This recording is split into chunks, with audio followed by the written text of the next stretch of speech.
축덕과 추갈못이 함께 즐기는 방송 축덕숙덕 242번째 이야기 시작합니다. 안녕하십니까, 주영민입니다. 안녕하세요, 주시은입니다. 안녕하세요, 박시정입니다. 하성룡입니다. 눈이 아주 멋지게 온. 야, 간밤에 눈 오는 날에 뭐지? 수요일에 비가 내리면이었나? 네, 그런 노래가 있었나요? 그런 노래가 있어요? 수요일에 빨간 장미를이었구나. 그게 비 내리는 수요일에 빨간 장미를. 심지어 눈과 관련이 없는. 그러니까 왜 비도 빨간 장미도 수요일 하나 딱 맞네요. 오늘. 수요일만 맞았네요. 자, 눈 내리는 수요일에 242번째입니다 벌써. 올해 마지막 방송이죠 오늘이? 네. 다음 주에는 우리 뽕 PD가 휴가 간다 그래가지고 네. 어쩔 수 없이. 휴가라기 저 어디 간다기보단 또 부모님 얼굴 한번 뵙고 그러는 거죠. 잘 다녀오세요. 1년에 딱 한 번 뵙는 날. 예. 자, 이슈로 가보겠습니다. 김민재 선수가 골을 넣었습니다. 야, 데뷔골. 데뷔골이었어 분데스리가. 독일도 킴비어천가. 킴비어천가란 말을 써요? 그냥 아니요. 지은 거요? 그냥 썼어. 아니, 물이 올랐네요 그냥. 요새 사실 독일 현지 언론에서는 극찬을 하고 김민재, 있다. 그러니까 김민재 선수에 대한 칭찬이 막 생각보다 많지 않은데 이 경기를 통해서 확실히 여론을 뒤집어놨다. 하긴 그 전에는 뒤집은 좀 거잖아요. 네네네. 그래서 지난번에 극찬이 5대1로 쏟아졌죠. 졌을 때는 엄청 이 그랬잖아요. 비난이 한창 심했죠. 또 뭐 이번 시즌 초만 생각해도 그 군사 기초훈련 때문에 약간 폼을 끌어올리는데 시간이 걸려서 컨디션이 좋지 않았잖아요. 외국 언론들 이렇게 보면 우리나라 언론이 이렇게 막 심한 것 같아도 뭐 냄비니 뭐 네. 일이 그래도 일비 외국은 더해요. 그렇죠. 예. 완전 거의 죽여요 그냥 선수를. 프랑크푸르트전 때 진짜 최악의 평가를 받았었죠. 그렇죠. 네, 최저 평점을 그렇죠. 받았었고 네. 바로 돌아서서 지금 뭐 한 경기 한 경기 매번 달라. 극찬이 쏟아지는데 네. 이제 저는 이 말이 제일 기억에 한국 남더라고요. 냄비나 독일 냄비나 뭐다 잘 다뤄오는 건 끓고, 비슷하더라고. 예. 바이에른 뮌헨의 괴물이 깨어났는가 이런 말이 있고 괴물이 살아났다 이런 평가도 있더라고요. 독일. 그러니까 괴물이라는 표현은 이제 우리나라만 쓰는 느낌이었는데 보면 그렇죠. 괴물 수비수, 뭐 괴물 외국에 또 김민재. 몬스터라는 말을 많이 쓰더라고요. 네. 그 한국 선수를 향해서 몬스터라는 말을 쓰기가 쉽지 않은데. 그렇죠. 뭐 아시아 선수는 기본적으로 외국에서 바라봤을 때 좀 왜소하다 뭐 이런 그러니까요. 또 예. 생각이 있으니까요. 근데 워낙 왜 이렇게 이제 잘 어울리지? 괴물이란 별명을 한국에서부터 있었잖아요. 있었고 페네르바체, 이탈리아 나폴리 갔을 때도 이 별명을 계속 이어갔어요. 근데 외국 언론도 이 별명을 계속 사용하는 것 같은데 그동안은 이 몬스터라는 게 김민재 선수가 활약이 안 좋을 때는 이게 과연 몬스터에 대한 물음표를 좀 제기를 했었죠. 베이비 지금은 몬스터. 느낌표. 이제는 느낌표가 됐죠. 이제는 구단 자체에서도 김민재 선수가 이날 골 넣었을 때 더 몬스터라고 이렇게 트위터에 다 바로 올리더라고요. 한국 기사에서 그 괴물이라는 표현을 뭐 처음인지는 잘 모르겠는데 거의 처음이라고 생각하는 한 선수가 류현진 선수거든요. 괴물이라는 표현을 썼던 선수가 그때 괴물이라고 썼을 때 막 모니터 같은 데서 네. 어떻게 사람을 괴물이라고 하느냐 그런 이거는 언론이 표현이 너무 과하다 막 이런 얘기가 있었는데 사실 외국은 더 세게 쓰거든요. 크레이지란 말도 엄청 많이 쓰고 우리나라 미쳤다는 표현 안 쓰잖아요. 그렇죠. 뭐 기사에서. 자막에서도 좀 수정해서 쓰고 그 외국에서 그 정도 표현을 들을 정도면 한국 선수가 대단하다는 생각이 들죠. 그 표현이 찰떡같이 잘 어울리니까. 잘 어울려요, 괴물이. 자, 우리 괴물 어땠는지 한번 볼까요? 이날은 정말 김민재 선수가 마음 먹고 공격에 가담했던 날이었죠. 원래 수비를 좀 공격적으로 하고 아 근데 첫 골 그 옵사이드 맞아요? 첫 골이. 옵사이드 된 거. 그게 제가 봤을 때 각도가 좀 애매해서 정확히 보진 못해요. 왜냐면은 많이 슬로우모도 알려졌지만 안 보여주더라고 제가 경기에서. 슬로우 모션이 있는데 두 개가 있는데 두 개가 잘 다 모르겠죠. 판독할 수 있는 게 아니에요. 그래서 이유가 독일 언론에서 나왔는데 그날 라인을 그어볼 수 있는 각도의 카메라가 고장이 났었대요. 고장이 나서 그날 그냥 선심의 VAR 판단을 그냥 받아들인 그렇죠. 거구나. VAR 할 때 선을 못 그었어요. 선을 못 걷기 때문에 원심이 옵사이드였기 때문에 이걸 비디오 판독을 할 수 없으니까 원심이 유지가 된 거죠. 옛날 방식으로 그냥 간 그렇죠. 거구나. 예. 아하. 하필 선을 넘었구나. 고장이. 중계가. 근데 제가 봤을 때는 그 뒤에서 뛰어들어가는 움직임이었거든요. 그래서 옵사이드가 아닐 것 같다는 몇 번 돌려봤는데 너무 완벽한 세트 굳이 옵사이드는 아닌 것 같은데. 그 김민재 선수 두 일부 골 넣을 수 숫자도 있었다는 가려져 얘기야. 있기도 하고 그렇죠. 네, 두 골 넣을 수 독일 있었죠. 언론도 이 부분에 대해서 이렇게 VAR 카메라 고장을 얘기하면서 골을 빼앗겼다라고 표현을 좀 많이 하더라고요. 고장난 거 안 고치고 뭐 했대요? 그러니까요. 저희도 안 고치잖아요 카메라 잘. 아, 맞다. 지금 하나 뭔가 날라간 것 같은데. 거기 프리미어 리그잖아요. 아, 프리미어리가 아니면 분데스리가구나. 네. 죄송해요. 프리미어죠. 네. 그분. 점유율이 바이에른 뮌헨이 37이었어요. 아, 그렇죠. 그래서 점유율 차이 많이 이례적으로 났다. 그 리그 경기에선 분데스리가가 점유율이 밀리는 경기였는데 아무래도 좀 생각해 보자면 해리케인 선수가 빨리 이른 선제골을 넣다 보니까 조금 더 안정적으로 경기 운영을 펼쳐서 이런 점유율 결과도 나오지 슈팅은 않았습니다. 2배 이상 많았는데 점유율은 진짜 좋죠. 점유율이 37%밖에 안 됐네요. 또 효율적인 경기를 펼쳤다 이렇게 볼 수 있을 것 같아요. 틀리길 바라고 얘기했었는데 팩트였네요. 예, 그렇습니다. 그 김민재 선수가 뭐 골 장면은 저도 골 장면도 어떻게 보면은 자책골로 바뀔 수도 있겠다라고 생각은 했었어요. 아, 그렇죠. 아, 굴절이 한방 네, 수비 들어가죠. 맞고 완전 방향이 구출됐는데 그게 그냥 단순 규정만 보면은 그게 유효 슈팅이냐 아니냐를 따져요. 그렇죠. 아. 골대로 향했냐 안 했냐. 그렇지. 수비수로 안 맞았을 때 유효 슈팅이 되면은 그거를 본인 골로 인정하고 아예 나가는 공이었는데 맞고 들어가면 자책골로 인정하거든요. 근데 다행히 이 골은 김민재 선수의 이제 데뷔골로 인정을 받았는데 데뷔 도움은 그렇죠. 하루 뒤에 취소가 됐습니다. 근데 데뷔 도움도 사실상 수비 머리 맞고 가긴 했지만 그렇죠. 케인한테 아니 골은 수비 맞고 들어가면 골인데 그것도 사실 김민재가 그렇게 안 줬으면 그런 일이 안 벌어지죠. 골이 안 나는 게 상황이잖아요. 그 도움을 근데 그런 취소했대. 것도 좀 그러니까 아무 기록도 안 남는 거죠. 김민재한테는 김민재가 되게 결정적인 역할을 했는데 그런 부분도 좀 축구 통계가 좀 뭔가 추가돼야 될 부분이 아닌가. 준 도움. 그리고 한 가지는 받은 도움 준 도움. 예, 아 그렇게도 볼 수 있네요. 한 가지는 로컬을 인정해야 되긴 해요. 도움 규정은 리그마다 달라요. 아. 리그마다 다른데 예전에 페널티킥을 도움으로 한 데도 있었죠. 그런 데도 있었고 어느 때는 3번 터치 이내에 골을 넣었을 때 도움을 인정한다 그런 맞아요, 규정도 맞아요. 있었고 아. 뭐 여러 가지 도움 규정이 리그마다 다르기 때문에 정확한 걸 좀 공식적인 뭐 통계를 내기 위해서는 이게 다 통일이 되는 게 좀 낫지 않겠나라는 생각도 들더라고요. 좀 더 세분화해야 될 필요는 있는 것 같아요. 그런 공격 포인트 부분에 있어서. 그렇죠. 그래서 김민재 선수가 골을 넣었을 때 각종 통계 사이트에서는 그게 도움으로 실시간으로 안 잡혔었어요. 경기 끝난 직후에도 안 잡혔는데 아. 독일 분데스리가에서 홈페이지 공식 홈페이지에 김민재 선수의 이날 활약을 1골 1도움으로 표시하면서 이게 도움으로 잡혔던 거죠. 근데 결국은 도움이 아니에요. 분데스리가 홈페이지에서 하루 뒤에 이걸 번복을 했죠. 도움이 아니었다. 자세히 보면 졌다 뺏었네요. 옵사이드도 말도 안 되고 네. 도움도 좀 그러네. 자세히 보면은 저는 약간 동시타라고 봤어요. 수비 머리에 맞으면서 김민재 선수가 머리 위에 있었으니까 따닥이죠, 따닥. 따닥돼서 저는 도움을 줘도 괜찮겠다 생각했는데 그거를 뭐 이렇게 지워버리더라고요. 따닥을 인정하지 않는. 그리고 또 아까웠던 장면이 그 전방 막판 그 밀러 선수가 골 넣었던 장면에 그 김민재 선수가 전방 압박을 세게 걸어서 커팅했던 걸 바로 밀러 선수가 받아서 골 넣었잖아요.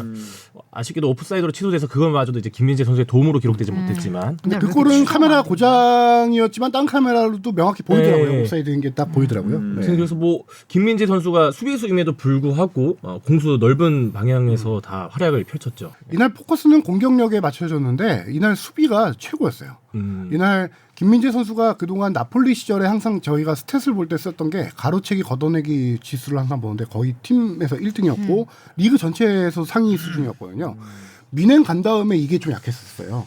근데 이날 경기에서는 가로채기 걷어내기를 각각 6회씩 하면서 팀 내 1위를 기록하고 딱 나폴리 시절의 수비력을 보여줬다라는 생각이 들더라고요. 그래서 독일 언론에서도 정말 뭐 아까 얘기했지만 이날 그냥 사무국에서 괴물이었다. 압도적인 퍼포먼스였다라고 평가를 하면서 베스트 11에 올 시즌 처음으로 민행 가서 베스트 11에 선발됐어요. 올 시즌 처음이에요? 처음이. 이번 라운드. 아.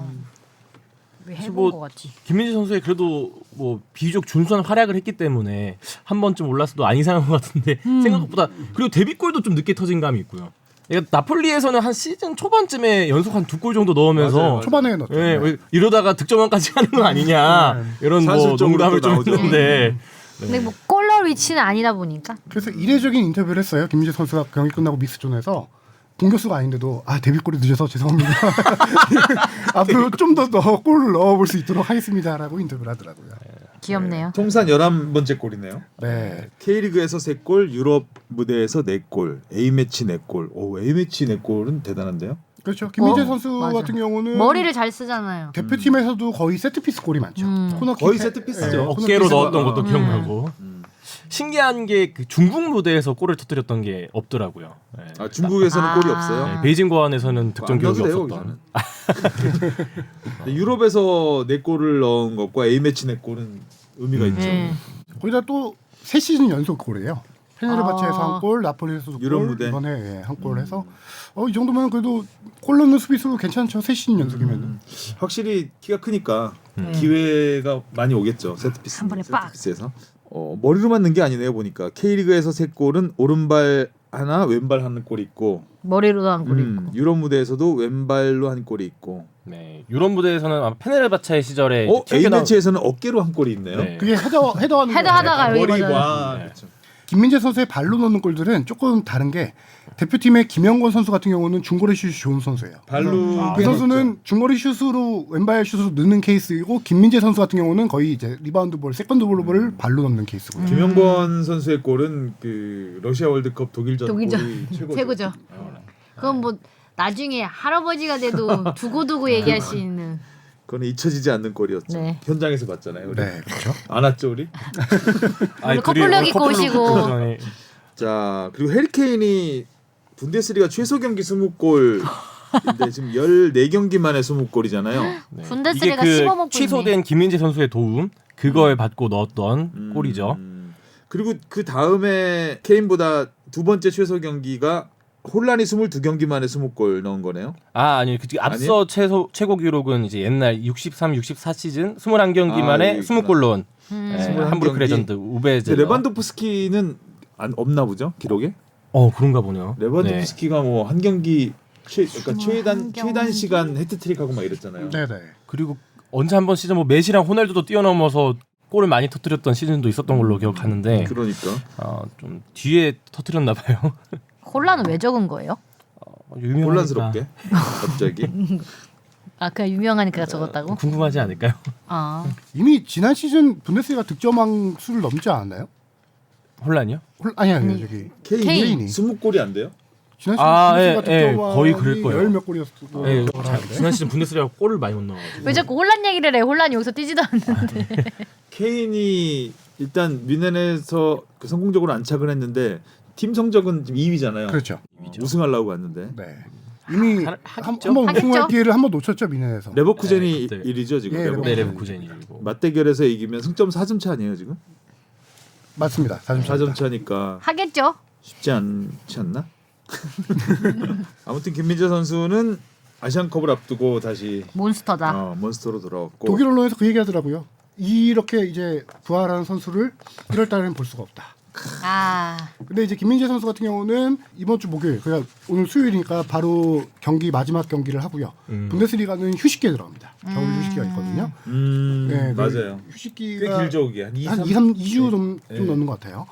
그 휴식기를 제하고도 1월 달에 우리가 결승까지 간다면은 설 연휴까지 갑니다. 2월 10날인가 결승이거든요. 그러면 한 진짜 3, 4경기 이상 10일. 10날이 좀 어색하죠? 예. 10날이요? 전화할 때 많이 쓰죠.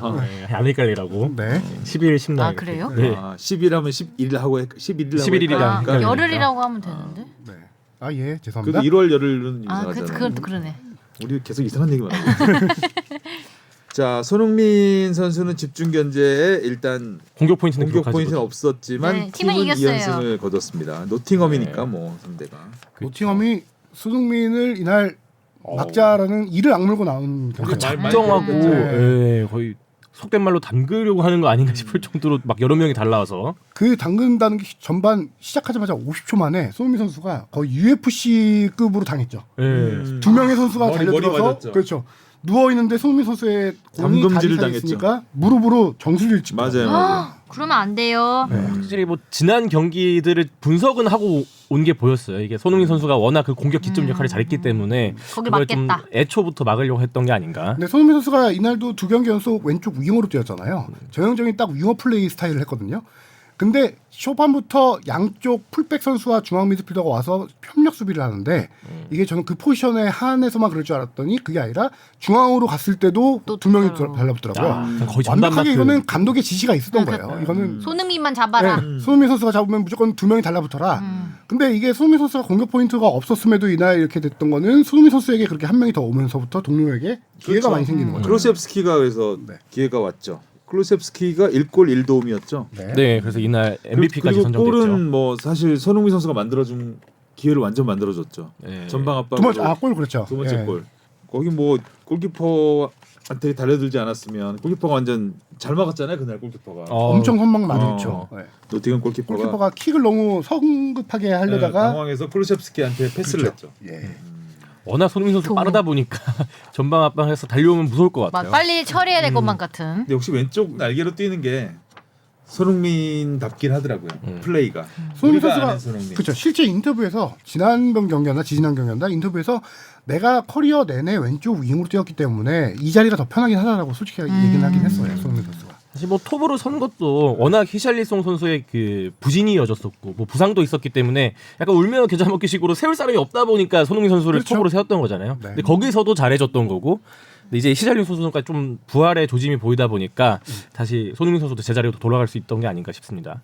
히샬리송이 2경기 연속골. 아 그렇죠. 이게 무려 손흥민이 수술하라고 했어요? 그 히샬리송한테? 약간 권유, 뭐 조언 정도 해야 될까요? 권유. 네. 권유?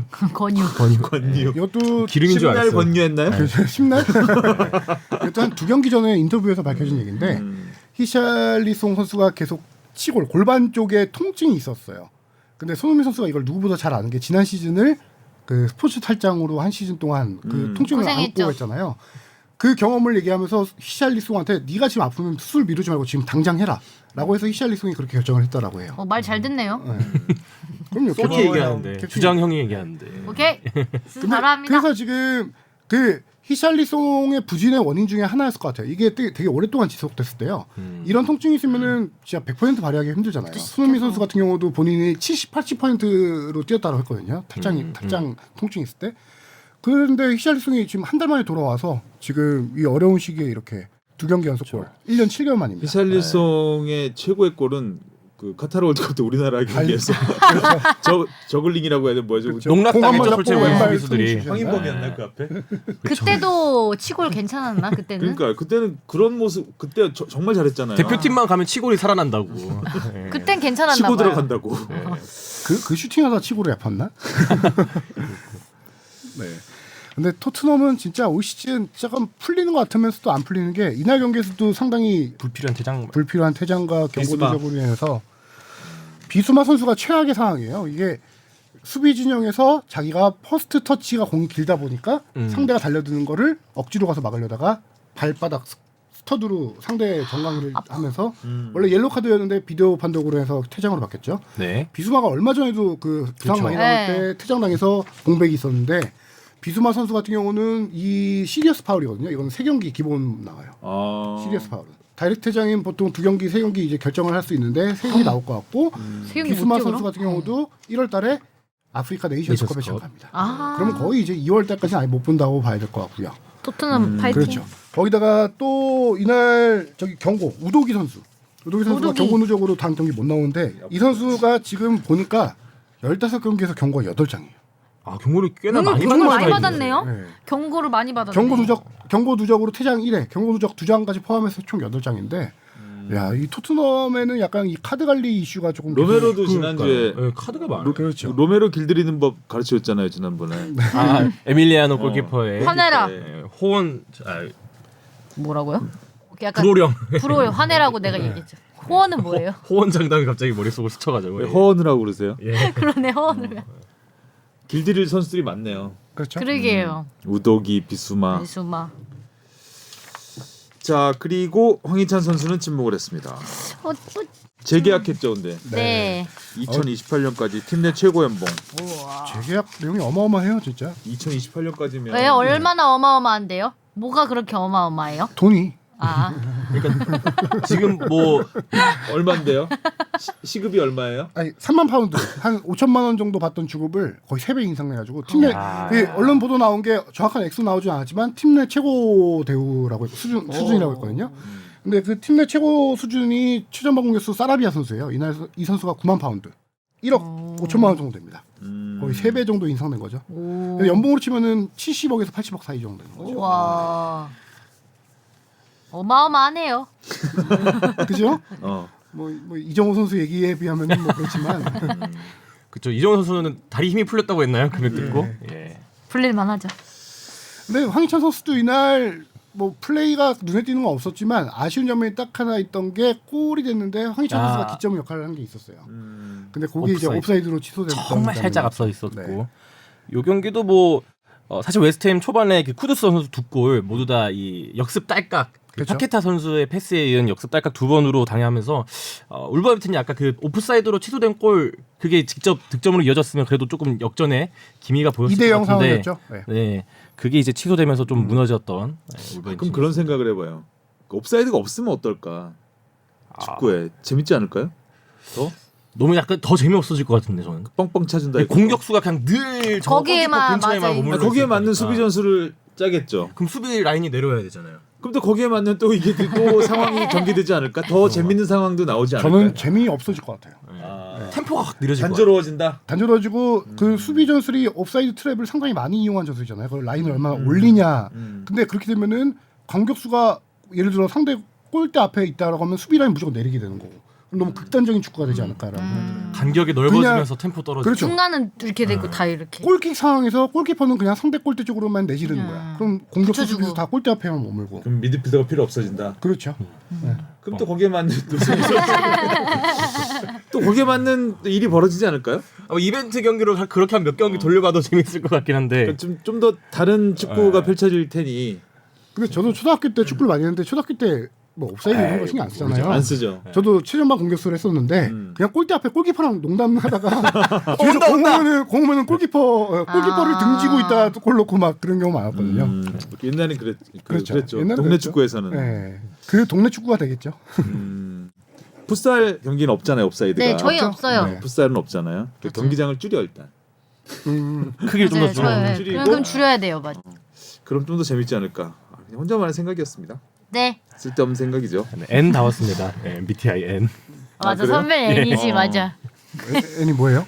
그 약간 이렇게 인투이션, 상상하고 직관. 이렇게 뭔가 이렇게 하는 거 좋아하는 거. 자 그리고 이강인 선수가 공격 포인트는 없었는데 네. 저는 그냥 괜찮다고 봤거든요. 저도 활약이. 괜찮다고 봤습니다. 근데 프랑스 언론은 막 이강인에 대한 공격을 많이 하던데요. 또 네. 또 한 경기만 해. 평점 최저 평점 받았어요. 3점 준 데도 있던데 평점을. 어. 그게 르 파리징입니다. 팀 내 최저 평점이 3점 받았어요. 10점 만점에. 그러니까 프랑스 언론이 독하더라고요 보니까 되게. 그러니까 메시도 공격했던 그렇죠. 메시도 힘들어했고 네이마르도 힘들어했고 이 언론이 이 역시 그 혁명의 나라서 그런지 몰라도 AP 위주로 그냥 독하게. 그냥 독하네. 내지르는 것 같아요. 이런 공인들을 향한 공격이 그리고 이렇게 시위 같은 거 봐도 프랑스는 되게 막 그게 엄청 아주, 격렬하잖아요. 세잖아요. 네, 보면 무섭더라고요. 약간 낭만의 도시 아닙니까 파리하면 패션과 낭만의 도시. 저도 그렇게 생각했는데 또 읽어보니까 아닌 것 같네. 이 사람들이 정말 이래놓고 또 이강인 선수 잘하면 또 낭만 한가득 쏟아가지고 써주시겠죠. 코리안 골든 가이가 왔다. 골든 보이가 왔다. 아니 이강인 선수가 이날 뭐 저기 크로스도 많이 올리고 역습 상황에서 돌파해서 좋은 패스도 많이 찔러주고 패스도 좋았죠. 괜찮았어요. 이강인 선수 자체가 기복이 많이 없는 스타일로 또 돼가면서 웬만하면 그냥 평범하게 준수한 활약이 이상하지 않나 싶은데. 그러니까요. 기대치가 거기에다가 높아서 그런가? 저기 감독 입장에선 상당히 좋은 선수예요. 활용하기가. 워낙 감독이 직접 말한 거는 이 선수는 폴스 나인 가짜 공격수로도 쓸 수 있고 윙어로도 쓸 수 있고 공격형 미드필더로 쓸 수 있고 너무 활용도가 높다라고 폴스 평가해요. 나인? 네, 폴스 나인. 네. 네 번째 나. 가짜 공격수. 4분의 3인 거 막 이런. 9분의 4인가 막. 알아들었어요, 진영이는. 예. 그래서 지금 올 시즌에 이강인 선수도 지금 포지션이 계속 왔다 갔다 하고 있잖아요. 네. 그런 식으로 하고 있는데 이날 프랑스 언론이 평점뿐만 아니라 멘트도 독하게 하더라고요. 왜 그래서 그랬을까? 멘트를 좀 찾아봤는데 긍정적인 면을 찾기 힘들었다. 왜요? 아이, 귀여움이 일단 있는데. 그럼 내가 물어봐 그러고 했는데. 근데 이 멘트가 더 심해. 여기는 프랑스 블레라는 언론인데 중요한 역할을 하는 척한다. 야, 이런 그런- 평가는 척한다? 야. 그러면서 그 다음 멘트가 내년 2월까지 파리 생제르맹 수준에 다다르지 못할 것. 어머. 말치가 기분 독설을 쏟아내더라고요. 스트레스 많이 받으셨었나? 독설이 심하더라고요 보니까 프랑스 언론이. 스트레스 있어. 반면 통계 사이트에서는 이 선수가 6점대 후반에서 7점대, 보통 다른 선수들하고 이제 비슷한 수준, 팀에서 중간 정도의 평가를 받았는데 프랑스 언론에서 이렇게 최저 평점을 받고 그러더라고요. 강하게 키우는 건가? B클럽이라서 조금 더 이런 짠 멘트를 날리는 건지 그래서 모르겠어요. 경기가 일단 이기지 못했으니까 파리가. 그렇죠. 그렇죠. 막판에. 네. 예를 들어 그런 거면 인정해요. 돈이 없는 구단에서 2,200만 유로를 한 최고 수준의 영입일 텐데 파리 생제르맹의 2,200만 유로 영입은 큰 지출은 아니죠. 탑5 안에도 안 드는 거거든요. 그렇죠. 그런 팀에서 이런 활약이어서 이렇게 평가가 있다라고 하면 조금은 이해하겠는데 파리라는 큰 팀에서 2,200만 달러 유로의 역할을 하고 있다 안 하고 있다 평가를 하기엔 좀 그런 것 같아요. 아무튼 계속해서 선발 출전하면서 뭐 확실하게 주전 자리는 꽤 찼죠. 네, 꽤 차는 것 같고 꽤 찼는데 프랑스 언론은 계속 베스트 선발 명단에 제될 것이라고 전망을 하더라고요. 계속 그랬죠. 네. 네. 심지어 내일 경기죠. 이번 주 경기도 또 제외될 것이다라고 언론 전망하더라고요. 언론에서 제외해버려야 될 것 같은데. 좀 왜 그러는 거야? 이강인 그 파리 생제르맹이 레알 소시에다드하고 챔피언스리그 16강이죠. 16강에서 네. 붙게 되면서 이제 구보랑 이강인하고 만나죠. 구보의 대결. 어떻게든 연결시켜 보려고 이강인 대 구보. 그렇죠. 아 그래도 뭐 서로 그 두 선수도 의식하고 있더라고요. SNS에 구보 선수가 먼저 강인아 뭐 16강에서 만난다 뭐 이렇게 글을 올리니까 이강인 선수도 또 SNS에 같이 이게 리그램 달면서 화답했고요. 실제 둘이 친해요. 그렇죠. 네, 둘이 친하고요. 서로 응원 많이 해주는 사이고 그게 약간 동병상련일 거. 동병상련. 것 같아요. 네. 동병 같은 똥 말고. 전 겨울로 생각했는데. 네, 죄송합니다. 발음이 예. 그 둘이서 가장 어릴 때 10살, 11살 때 다 유럽으로 넘어가서 쿠보 선수는 바르셀로나 유스팀 유니폼을 입고 이강인 선수는 발렌시아 유스팀 유니폼을 입고 그 어린 구보가 꼬마들이- 바르셀로나였어요. 레알 아니고? 예, 바르셀로나였어요. 아 레알로 가지 않았나요? 바르셀로나 유스팀 거치다가 다시 일본 리그로 돌아왔다가 레알로 가게 돼요. 아 레알 마드리드로. 그래서 그 두 유니폼을 입고 어린 선수가 악수하는 사진이 있어요. 유명한 이게 선수. 역사적인 사진인데 그게 거의 한 10몇 년이 지나서 지금 이 선수가 꿈의 무대에서 16강에서 대결하는 그런 상황이 역시 그 사진은 인생은 살아봐야 돼. 어린 그 유망주 시절 악수한 선수가 나중에 똑같이 스타로 네. 크면 그게 정말 귀한 사진이 되잖아요. 그렇죠. 또 한번 했으면 좋겠다. 예전에 그 이상화하고 김연아 선수가 16살, 17살 정도 될 때. 그때 예. 이제 최연소 국가대표 되고 막 이럴 때 그때 이제 같이 악수하고 막 같이 인터뷰하고 막 이런 적이 있었는데 밴쿠버 올림픽 이후에 그게 또 화제가 됐었죠. 그 장면이. 이번에도 그렇네요. 근데 두 선수가 그렇게 다 보통 한 명 정도 크고 그러니까 그런데 똑같이 두 선수가 그렇게 똑같이, 특히 이제 예. 특히 우리나라가 사실 뭐 스피드 스케이팅이나 피겨에서 그런 스타가 나올 거라고는 생각을 못 하던 시절이니까 근데 그 똑같은 선수가 올림픽 나가 똑같이 금메달을 따니까 참 한국에서 이런 일이 생기는구나. 그래서 거기다 스토리가 하나 더해진 게 둘은 또 한 팀 마요르카에서 같이 뛰었었잖아요. 이상화하고 김연아가 아니 이런 구보랑 이강인이. 그렇죠. 갑자기 확 튀어. 하지만 이건 이강인이 이길 거예요. 이겨야죠. 네. 자 그리고 이제는 뭐 아시안컵 한 달도 안 남았죠. 한 달도 안 남았죠. 로드 투 카타르. 새해 소집이 26일에 소집을 하는군요. 다음 주죠.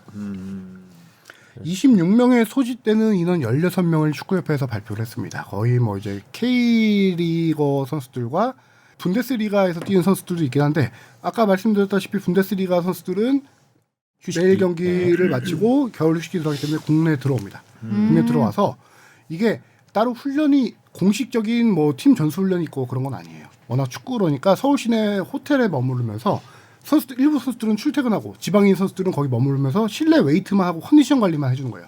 피지컬 코치가 붙어가지고 컨디셔닝을 해주는 거예요. K리그 선수들은 리그 끝났으니까 피지컬. 피지컬 같은 똥. 근데 김민재 선수 같은 경우는 지금 제일 필요한 거는 컨디션 관리가 아니라 휴식이에요. 그래서 쉬어야죠. 들어와서 김민재 선수는 어느 정도 휴식을 하다가 호텔 훈련에 합류할지 말지는 나중에 그냥 결정할 것 같은데 안 할 가능성이 좀 높은 상황이죠. 근데 뭐 훈련 많이 안 하는 거 아니에요? 실내 웨이트 컨디셔닝 그렇죠. 수준이에요. 한 일주일 하고 가나 보다. 그래서 26일 날 모인 다음에 28일 날 최종 명단을 발표하고요. 1월 2일 날 출국합니다. 그러니까 실질적으로 뭐 일주일 정도 딱 국내 있다가 훈련은 뭐 거의 없다라고 없다라고 봐야 됩니다. 황의조 선수는 당연히 제외가 됐고 네. 그래서 주민규가 뽑히느냐 마느냐도 관심이었는데 역시 뽑지 않았네요. 클린스만 감독의 성향인 것 같아요. 딱 틀을 정해놨잖아요 이미. 일찌감치 오래전부터 틀을 정해놨고. 뭐 그렇죠. 뭐 클린스만 감독이 갑자기 뭐 주민규 선수를 뽑을 거라는 거는 뭐 많은 팬들도 그렇게 큰 기대는 하지 않았을 것 같은데 워낙 클린스만 감독 자체도 스트라이커 출신이고 그리고 이 스트라이커 3명을 계속 붙박이로 뽑았었잖아요. 황의조 선수를 포함한. 그리고 황의조 선수를 웬만하면 계속해서 기용하는 모습. 그러니까 조규성 선수가 선발로 나왔을 때 어느 순간 좀 체력이 떨어지다 싶으면 계속해서 투입해서 이 폼을 끌어올리려고 했으니까 뭔가 다른 공격수 이 스트라이커 자원을 꼭 뽑지 않을까 했는데 결국은 없었죠. 근데 풀로 보면은 어차피 지금 딱 정해져 있잖아요.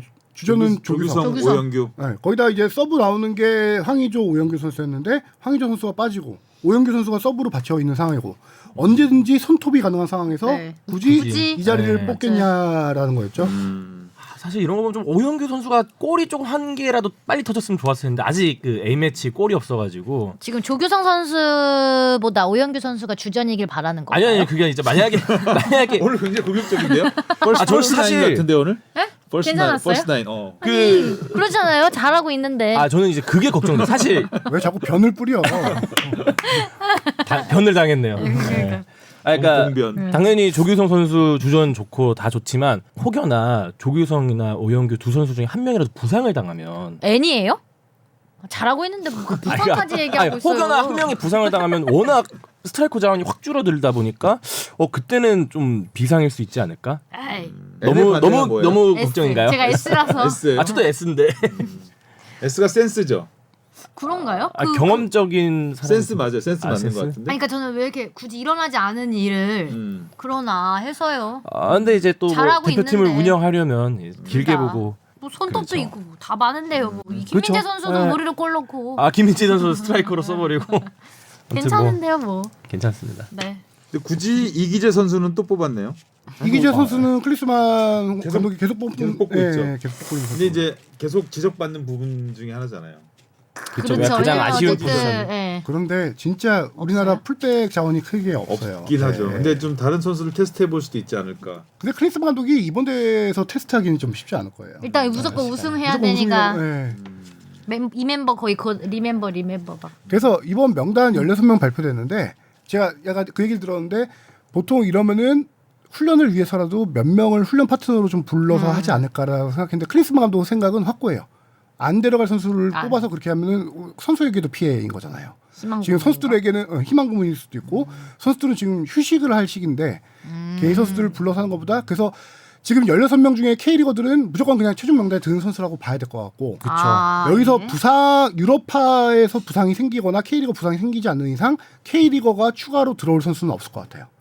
이게 카타르 월드컵 때도 명단이 26명이었어요. 그렇죠. 네. AFC도 이번에 그 트렌드에 맞춰서 23명에서 26명으로 명단을 확대했습니다. 네. 그래서 지금 16명 뽑힌 명단에다가 유럽파에다가 일부 중동파까지 더하면은 8명이 추가로 거의 확정적인 선수가 들어와요. 네. 그 확정적인 선수는 뭐 이견이 없을 것 같아요. 명단 보면은 손흥민, 이강인, 황희찬, 김민재, 오연규, 박용우, 홍현석, 김승규예요. 거의 이견이 없는 선수들이라서 8명 더하면은 24명이거든요. 24명 중에 이제 2명이 남은 거야. 그 2명이 누가 될까가 관심인데 깜짝 발탁이죠. 어떻게 보면. 깜짝 발탁일 수 있죠. 그 이 한 자리가 이제 황의조 선수의 빈자리도 있는 거라서 2자리가 되는데 결과적으로 보면은 K리거는 확실히 좀 힘들 거라고 보고 그렇죠. 그러네요. 이미 힘들죠. 불렀을 것이다. 네. 이미 소집 불렀을 이미 불렀죠. 것이다. 네. 그래서 K리거는 힘들고 유럽파에서 조금 어린 선수들을 부를 거라는 얘기가 많이 들리고 있어요. 네. 그럼 완전 우리가 못 들어본 그런 선수? 그것까지는 아닌데 아마 그 기존에 좀 뽑혔다가 안 뽑히기 시작했던 선수들이지 않을까. 그런 선수들 좀 생각해보면 양현준 혹은 뭐 김지수 뭐 박지수 선수까지 정도 생각할 수 있지 않을까 싶네요. 뭐 명단 봐야겠지만 한 명 정도는 들었던 선수 같고 한 명 정도는 조금 진짜 이럴 정도의 선수인 것 같아요. 배준호? 배준호? 요새 또 스토크 시티에서 워낙 잘 폼이 뛰고 좋아요. 네, 잘 하고 있다고. 저도 배준호 경기를 다 선수는 챙겨보지 진짜 못했는데 테스트해 볼 만하죠, 진짜. 네. 그리고 떠나기 전까지도 뭐 대전에서 워낙 좋은 모습 보였으니까. 제 배준하면 할 것 같아요. 근데 이거는 마지막까지 좀 상황을 지켜봐야 하기 때문에 아직 얘기하기 좀 이른 단계인데 약간 그런 걸로 갈 것 같아요. 유럽파 쪽으로. 그러네. 진짜 불렀을 것이다. 배준호 선수는 그쪽 포지션이 좀 우리가 탄탄한. 네, 워낙. 탄탄하잖아요. 근데 배준호 선수가 지금 스토크 시티에서 뛰는 거 보면은 윙어로 뛰면서도 약간 섀도우 공격수로 뛰고 그러더라고요. 제가 지난번 도움한 경기를 잠깐 좀 봤었는데 네. 포지션 자유롭게 뛰더라고요. 그 선수가 약간 거의 프리롤처럼. 약간 프리롤처럼 공격적인 포지션을 좀 많이 뛰죠. 자, 1월 15일에 바레인전과 네. 1차전, 20일에 요르단전, 요르단전, 말레이시아전이 이어집니다. 파이팅. 어느 때보다 기대되는 아시안컵이고요. 부상만 안 당했으면 좋겠어요. 제가 말씀드렸지만. 파이팅. 계속해서 월드컵도 그렇고 아시안컵도 그렇고 계속 겨울에 열리니까 네. 왠지 느낌이 이제 추춘제가 자연스러워지는 느낌이 돼가고 있어요. 일본이 얼마 전에 추춘제 한다 그랬죠. 전환하기로 했어요. 일본이요? 2025년 시즌부터 아마 네. 그렇게 하는 것 같아요. 지금 뭐 와, 가능한가? 그렇게 일본은 가능하죠. 일본도 추운 곳은 엄청 춥잖아요. 삿포로 정도는 못하게 힘들겠지만 근데 다른 데는 뭐 우리처럼 막 엄청 춥진 않으니까. 최근 지난 한 주 동안 우리나라 날씨면 축구를 어떻게 해요? 그거. 우리 내일 일본 따뜻하긴 하. 체감온도 영하 21도예요. 도쿄는 지금 한 20도 돼요 거의.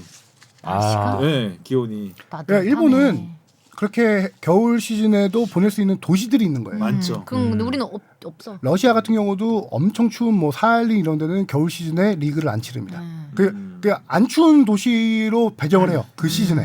일본도 그런 식으로 가능하겠죠. 근데 우리나라 근데 같은 안 경우는 지금 연맹 제주에 모여서 입장은 해야 되나? 제주도 추워. 제주도 추워요. 제주 비행기 바람- 안 뜨면 어떡할 거예요? 아, 그렇네. 결항되고. 사할린이 그때 러시아 월드컵 그 시즌에 일부 리그로 올라와가지고 어떻게 경기를 짜야 되는지 막 고민한다고 러시아 축구협회에서. 왜냐면 그 사할린까지가 시차가 10시간이에요.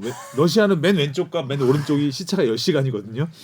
시차도 그렇고 기온차도 그게 너무 그렇고 이래가지고 미국 야구처럼 약간 동부서부 나눠서 사할린이 한번 이 서쪽으로 와가지고 한 달 동안 거기도 약간 엄청 추워. 원정이기만 하고 이제 뭐 맞아요. 한 달 동안 홈 경기가 없어. 아. 투어하듯이 하고 가야 그렇네. 되겠네. 하고 다시 하고 리사이클. 이제 그럼 사할린 홈 경기를 어떻게 해야 되느냐 막 이런 그때 얘기가 있었는데 우리는 안 돼. 뭐 일본 같은 경우도 삿포로 그 추운 그 겨울에는 일단 남쪽에서 경기를 하고 그리고 이제 홈 경기 하면 되지 않을까. 근데 우리나라는 이게 쉽지 않잖아요. 안 돼. 어렵죠. 제주도에서 해도 춥잖아요. 네, 추운 비행기 겨울에. 안 떠요. 12월에 동남아 제주는 쉽지 투어를? 않아요. 아유. 그 겨울에 바다 제주에 바람이 같이 얼마나 보셔갖고 잘 추운데. 알죠. 아, 맞죠. 갇혀봤죠. 12월에 제주는 쉽지 않아요. 감금 경험 있습니다. 우리가 자, 네, 아시안컵 얘기 살짝만 더 하면은 아시안컵에서 제가 예상 시나리오를 한번 좀 짜봤어요. 우리가 조 1위로 갈 경우 16강에서 보니까 16강에서 상대 조 2위를 만나거든요. 그러면 약간 이라크 혹은 베트남을 만날 것 같고 우리 이라크하고 평가전 한다 그러지 않았나요? 지금 1월 6일날 추진하는 상대가 이라크가 유력해지고 있습니다. 네. 오. 그래서 약간 16강에서 좀 하게 되면은 미리 그렇게 미리 한번 맛보기 맛볼 수 찹찹. 있고 8강전 보니까 여기 이란을 만날 가능성이 있어요. 8강전. 아, 또 이란. 근데 요즘 또란. 요즘 이란은 이란 할만할 것 같은데 요즘 이란은 좀. 그래도 또란이에요. 자주 들리네. 왜냐면 이긴 팀끼리 만나기 때문에. 그리고 4강 가게 될 경우가 이제 카타르가 유력해 보여요. 있는데 카타르도 요즘 카타르 네. 할만한데? 할만하죠. 월드컵 때 폭삭 망하는 걸 봤잖아요. 거기서. 근데 4강에서 만난 상대가 A조 1위랑 B조 2위, F조 2위가 이긴 팀 이렇게 만나는 건데 그 상대 팀들이 만만치 않은 게 호주, 우즈벡, 사우디, 태국이 다 가능성이 있어요. 근데 뭐 우승하려면 뭐 어떤 팀이든 다 이겨야 되니까. 부셔버려야 되니까. 일단 일본하고 일본하고 결승에서만 만날 수 있다는 네. 게 왠지 느낌이 좋아요. 한일전. 그렇죠. 이번 대한축구협회가 세게 걸었죠. 1인당 우승 시 5천만 원 경력을. 우와. 그 뛰지 않더라도 모두에게 모두에게 줘야죠. 모두에게 주겠죠. 아. 네. 왜냐면 병역 혜택 옛날에 김기 4분 이런 얘기 있었잖아요. 그 병역법도 바뀌었어요. 안 뛰어도 주는 걸로 바뀌었거든요. 안 뛰어도 금메달 주고 네. 병역법도 주고. 5천만 원? 야, 근데 열심히 뛰어야겠는데? 아시안컵이 상금이 있게 없게요. 있죠. 뛰지 않아요? 없었던 대회예요. 아, 그래요? 이게 대회가 명예 대회였는데 2019년도에 상금이 처음으로 생긴 대회입니다. 얼마 안 됐구나. 얼마예요, 그러면? 2019년도에 생긴 게 전 우승 상금이 500만 달러. 한 55억에서 60억 정도 되는 거죠. 준우승 상금이 300만 달러. 그리고 참가국에게 무조건 한 20만 달러씩 주고 이런 식으로 하는데 이게 2019년 대회에 그전에는 16개국이 참석했거든요. 2019년 대회부터 24개국으로 바뀌었고 이번 대회도 상금은 똑같은데 500만 달러? 500만 달러인 게 어느 정도냐면은 대한축구협회 예산이 어제 발표됐는데 각급 대표팀 운영 자금이 270억 정도 되더라고요. 와, 우승한 게. 거기 근데 우승 상금이 50만 억이면 상당히 큰 거죠. 네. 뭐 한 분기 정도는 어떻게 굴려볼 만한. 그 가죠. 역시 갈수록 연맹이나 협회만 돈이 많아져. 방송사는 돈이 없어지고. 우리도 어디 대회에 참가해가지고 1등 해야 되겠는데요? 골대녀 상금 있어요? 있어요, 저희. 아 있어요? 2천만 원인가 있어요. 오, 세다. 네. 근데 뭐 언감생심 언감생신이죠. 있다는 것만 알면 되지 뭐. 네, 맞아요. 그 원래 1,000만 원이었는데 세네요. 근데. 지난 시즌에 2천만 원으로 올라갔어요. 스폰이 좀 많이 붙었나 보다. 그 돈은 어떻게 나눠가죠? 멤버들끼리 나눠 갖는 걸로 알고 있어요. 몇 명 안 되니까 선수가 또 꽤 되네요. 그렇게 나눠 갖는 걸로. 회식 세게 한번 하고. 네.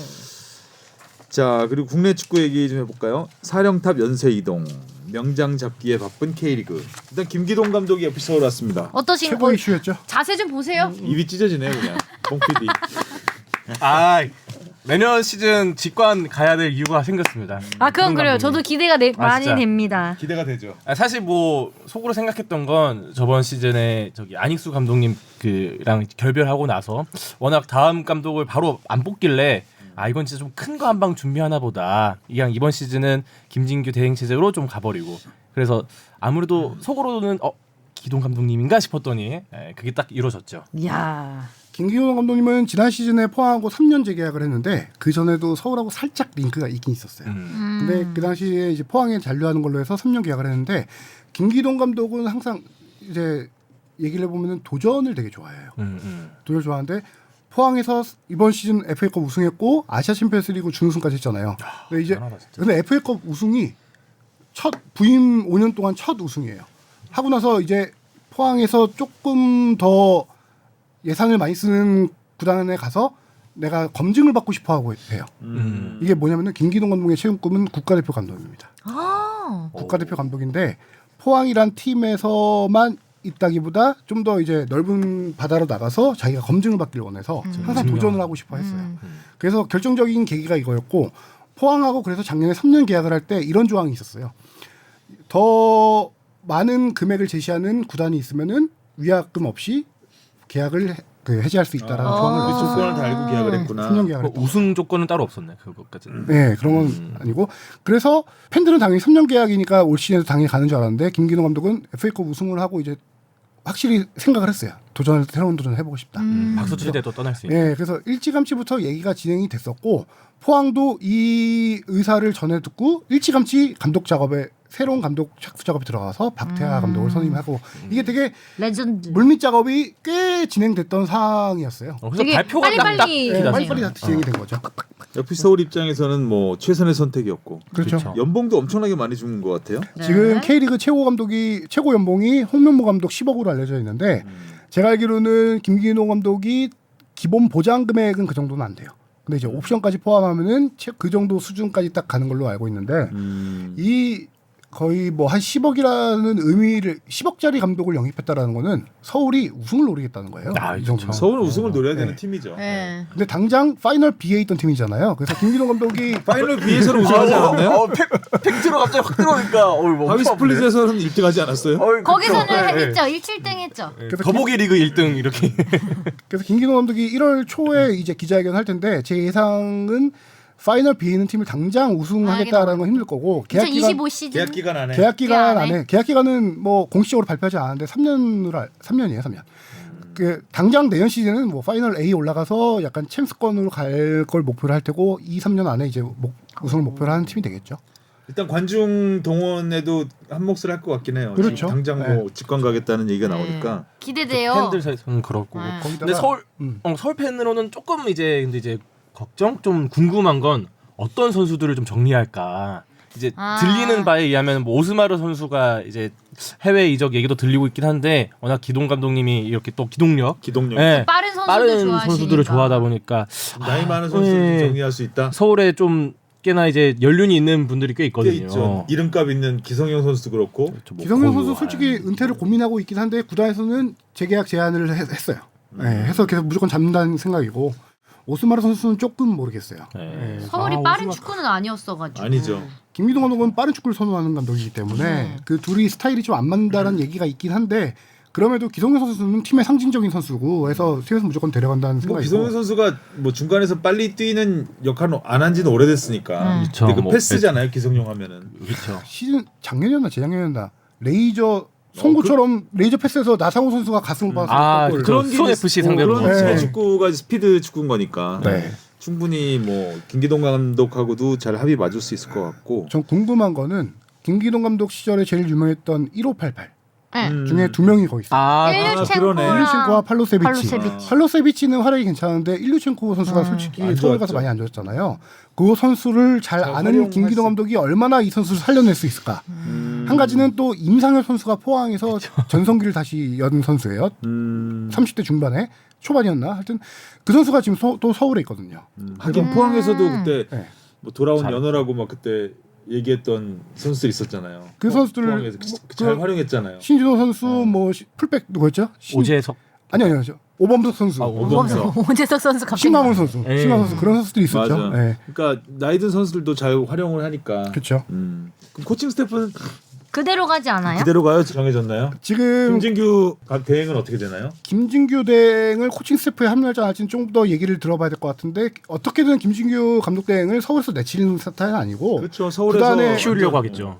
코칭 스태프든 다른 뭐 예를 들어 유스팀이든 뭐든 이렇게 당연히 있을 거고 그건 좀 김기동 감독이 포항에 있던 사전을 데려오는 걸로 알고 있긴 해요. 네. 다시 떼도 돼요, 김진규 선수는. 제가 말할 입장은 배가 아니지만 좀 많이 나오긴 살이 너무 많이 쪄서 이용래 선수 뛰는데 이용래 선수가 나이가 더 많지 않나요? 더 이용래 많을 걸요? 선수, 김진규 선수가 제 기억으로 85, 86 정도 됐던 박주영 것 같고. 동갑일 박주영하고 똑같은 네, 20세 네, 이하 네. 대표를 했기 때문에 젊으시네요. 나이 많지 않아요. 네. 젊죠. 뛰면 금방 염기훈보다 어려요. 염기훈. 뛰면 금방 빠지실 것 같은데 배는. 근데 원래 활동량이 많은 스타일은 아니고 이제 몸빵 잘하고 그렇죠. 중거리슛 잘 날리고 이런 스타일이라서 입이 좀 세고. 그렇죠. 예. 김태환 선수하고 맞붙을 정도의 그런 아, 깡은 근데, 있죠. 캐릭터죠. 이런데 빠지지 않고 나와요. 김태환 선수는 캐릭터 있어. 자 그리고 김학범 감독이 제주로 갔고 이야. 김도균 감독은 이랜드로 이랜드로 이랜드로. 갔습니다. 연수 이동이 일어났어요. 예고된 김동균 감독 같은 경우는 좀 예고된 케이스죠. 시즌 초반에 제가 잠깐 얘기했는지 모르겠지만 거기가 단장이 바뀌는 과정에서 김동균 감독이 사실상 단장은 새로운 감독을 이미 생각하고 있었어요 그때부터. 그래서 시즌 초반에 안 좋으면은 뭐 경질될 수도 있다라는 얘기를 제가 지난번 축덕에서 했었는데 그런 식으로 올 시즌 뭐 그래도 다행인 게 팀을 잔류시켜놓고 예, 웃으면 안녕할 수 있는. 예, 웃으면 안녕할 수 있는 상황이 만들어진 거고. 그러기 때문에 김도균 감독이 지금 이랜드로 가기 때문에 이승우 선수의 거치가 아주 큰 관심입니다. 뭐 인스타에는 와 설득한다 뭐 이런 게 뜨던데 나오는데 진짜예요? 근데, 예, 이부 리그 가겠어요. 그니까요. 이승우 선수. 아무리 그래도 이승우 선수 수원 FC가 이 정도만 맞으면 팔겠다라는 입장이에요. 아 진짜요? 그래서 이승우 선수가 김도균 것 감독이 일부 잔류시켜놨더만 김도균 감독이 이승우 선수를 제일 잘 맞춰주는 감독이에요. 활용을 잘하는 좋은 말로 하면 활용을 잘하는 거고 이승우 선수 입장에서는 나에게 제일 잘 맞는 감독이다. 그래서 이승우 선수가 고민을 할 거예요. 이건 본격적으로. 네. 그래서 일부 리그를 올려놓자 이랜드를. 그럴 수도 있고 왜냐면은 이런 데서 연봉을 지금도 수원 FC보다 훨씬 더 많이 부르고 있는 상황이니까요. 아. 그 또 투자를 또 과감하게 하네요. 이번 이적 시장 최대 이랜드가 그래도 뭐 브랜드 밸류가 있으니까. 이번 이적 시장 그래서 최대 이슈가 이승우 선수 여부하고요. 한 명 또 다른 이슈는 이제 이순민 선수입니다. 래퍼. 이승민. 지금 국가대표로 뽑혀 있죠. 이 선수가 광주에서 러브콜을 지금 딴 팀들에게 러브콜을 엄청 많이 받고 있어요. 이순민 선수가. 그 자리에 지금 랩이 필요한 팀들이 있나? 그렇죠. 뭐 아니 래퍼가 필요한 팀이 있나 보죠. 울산, 전북, 대전이 관심 보이고 있습니다. 우와우 다 큰 팀들이 그렇죠. 울산, 대전도 전북. 과감하게 투자할 것 같은데. 네. 워낙 이수민 선수가 활용도가 높은 또 선수니까요. 어느 위치에 뛰어도 멀티플레이어죠. 뭐. 그렇죠. 랩까지 팀이 필요한 잘하니까. 포지션에 가니까. 아유 뭐 울산 가면 뭐 거기 스쿼드가 아유 국가대표가 몇 명이에요. 그러니까요. 네. 이야. 그리고 저는 포항 박태하 감독 얘기도 살짝만 하고 싶은데 네, 네. 박태하 감독은 정말 한국 축구에 감독 알아두는- 경험이 없나요 아직? 있죠. 있죠. 중국 연변에서 신화를 썼죠. 아. 연변에서 2부 리그 팀 최하위에 그쳤던 팀을 우승까지 만들어 놓은 아. 그러면 최근엔 어디에 있었어요? 최근에는 집에 있었나요 그냥? 예전에 서울 수석 코치를 한 적이 있었고요. 네. 그다음에 연변에서 한 4시즌 동안 해서 연변에서 엄청난 업적을 이루고 와서 프로축구연맹 기술위원장을 했습니다. 한 2년 3년 정도 했는데 기술위원장을 하는 동안 K리그 구단들에게 러브콜을 많이 받았어요. 근데 박태하 감독은 다 거절했습니다. 이게 제가 얘기하고자 포항만 하는 가겠다는 거였나요? 의리의 사나이인데 원클럽맨. 원클럽맨 옛날에 포항의 박태하, 수원의 박건아였거든요. 바카바카들이 박태하 감독이 은퇴 비하인드 얘기가 그 당시에 34살이었는데 2001년이었을 거예요. 34살이었는데 구단에서 우리 세대 교체를 하겠다. 그래서 좀 딴 팀으로 이적을 어떻겠냐라고 했을 때 박태하 감독은 은퇴를 선언합니다. 와. 나에겐 포항밖에 없다. 맞아요. 포항에서만 뛰었죠. 그렇게 은퇴한 감독이 돌아서 K리그 내가 첫 감독하는 팀은 포항이다. 와. 생각으로 그동안 감독 제의를 다 거절하고 피가 센 물로 흐를 것 그동안 같아요. 김기동 감독 나가기만을 김기동 왜 이렇게 잘하는 기동 거야? 아웃. 왜 이렇게 잘하는 거야? 이것도 낭만이죠. 그래서 포항이 이 스토리를 다 알고 있으니까 당연히 고민 없이 박태하네요, 그러면. 그렇죠. 어. 이 포항 구단에 대한 입장에서는- 헌신 이런 걸 다 알고 있으니까 바로 그래서 이게 다 서울 구단과 포항 구단이 이 낭만이 김기동을 있는데 이동할 박태하 때 감독. 네. 타이밍이 또 맞았네요. 멋있다. 팬들 입장에서는 너무 좋을 것 같아요. 진짜. 은퇴할 때 공식 멘트가 포항 아니면 의미가 없다였어요. 근데 박태하 영덕 감독의 출신이에요. 영덕 포항 출신인지 봤더니 뭐 근처긴 하지만. 그래서 2007년도에 파리아스 감독하고 그때 우승 이끌 때 코치였어요. 아, 그렇죠. 코치하다가 이제 감독으로는 K리그 감독으로는 처음으로 온 거죠. 기대가 되네요, 포항. 네. 또 서울과 포항의 경기가 굉장히 기다려지네요. 태하볼. 네, 그리고 기동 감독님이 떠난 포항도 궁금해요. 그러니까 과연 그 스쿼드를 어떻게까지 또 운영할 수 있을지. 기동 매직 가졌다 이거예요? 아이고, 예. 잘 될까요? 기대하고 서울에서? 지켜봐야죠. 예. 서울도 프런트 입김이 좀 센 그 구단이긴 한데. 근데 김기동 감독님 입김이 더 셀 것 같아. 소리가 더 크실 것 같아요. 콧기부로 그냥. 네, 맞아. 그라운드에 누우실 것 같아요, 바로. 재밌겠네요. 자, 김기동 감독 쑥쑥 성장해서 다음 시즌. 국대까지 가요. 일단 서울까지 왔습니다. 네. 기동 매직. 제가 발표한 날 김기동 감독님이 지금 가족들하고 해외에서 휴가 중이에요. 그래서 톡으로 축하드립니다 보냈더니 돌아온 답변이 가슴이 쓰리다 아직도 아프다 이거더라고요. 하긴 김기동 감독도 포항맨이었으니까. 자필 편지를 썼어요. 그래서 맞아요. 김기동 감독은 그래서 처음에는 부천 포항 SK에 있었구나. 60. 그러니까 60 시절. SK 예, 예. 부천 SK에서 이임생 그 당시 제가 갑자기 기억이 안 나는데 윤정환 그때 미드필더가 엄청났죠 그 당시에. 공식적으로 원클럽맨은 아니고. 원클럽맨은 예, 아니고 예. 포항에서 은퇴를 했을 그렇죠. 거예요. 포항이 잘했어요. 포항에서 꽤 오랫동안 뛰었죠. 당시 이동국 선수가 경신하기 전까지 필드 플레이어 최고령 최다 경기 맞아요. 철인이에요 별명이. 철인 김기동이었어요. 진짜. 흐르네 철이. 김기동 감독님이 그 포항에 제일 처음에 이제 지휘봉 잡고 시작했을 때 아마 저희랑 전화 뭐 그때 초창기에 아 맞아요. 한번 전화 했었던 것 같은데 연결하셨었잖아요. 진짜 뭔가 이 하성룡 세월도 느껴지고요. 기자가 한 1%는 역할을 했다. 서울 오는데 기동 매직 서울 오는데. 기대됩니다. 자 오늘 올해 방송은 여기까지. 벌써 하고, 올해 방송. 네, 눈 오는 날 한 해를 마무리하게 돼서 참 뿌듯합니다. 네. 자 내년이 청룡의 해라 그러더라고요. 오 용의 해군요. 그래서 LG 트윈스가 MBC 청룡에서 왔잖아요. 그래서 2년 연속 우승한다고 뭐 야구 팬들이 그러고 청룡의 용의 해라고. 기운으로 울산 팬들은 이청용 기성용도 있어요. 성룡? 화성룡도 잡아야 있어. 되겠다. 화성용도 있어요.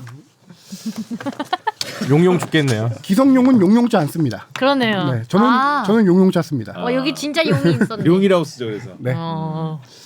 자 쓸데없는 얘기였고요. 자 올 한해 고생 많으셨고요. 고생 내년에 많으셨습니다. 봐요. 안녕. 고맙습니다. 내년에 봬요.